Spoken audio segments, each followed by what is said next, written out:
Assalamu alaikum everyone and welcome back to Q&T video update. And look at Q&T, man. Look at Q&T. Okay, so I did actually trade Q&T previously when I talked about the symmetrical triangle. You actually did end up trying to break out of the symmetrical triangle. So look at this, all right?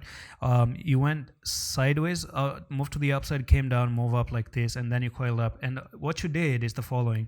All right, so I did actually place a trade previously and I made like that 3-4% that it actually moved up. So I cashed out very quickly and it actually start to roll to the downside. So basically it broke up. When you went for the retest, it didn't actually back tested and it start to lose the trend line, and then from here you're moving down. So pretty simple. If you could have hold that retest right there, you could have already gone to the upside. And always use a stop loss. There was a stop loss that I even talked about, which was 175 here, and that's been taken out. Always use a stop loss.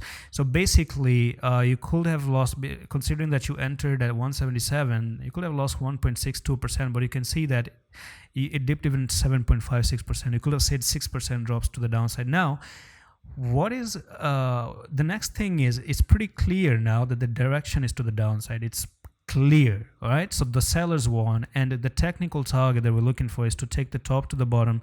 And since you're breaking out of here, this is where you broke out, you're coming down to $118. So basically the retest that I told you back in the videos as well is what's going to happen. So this is what I was talking about previously, because you do have this inverse head and shoulder, left shoulder, head here, the right shoulder, but you never really back tested this 120, 118, $120. You never back tested. You just broke out aggressively and you start to move even higher. So my take is, come down here and it could potentially bottom out there and hold this retest, and you could actually start to make a new move. Now, given that you're going to hold that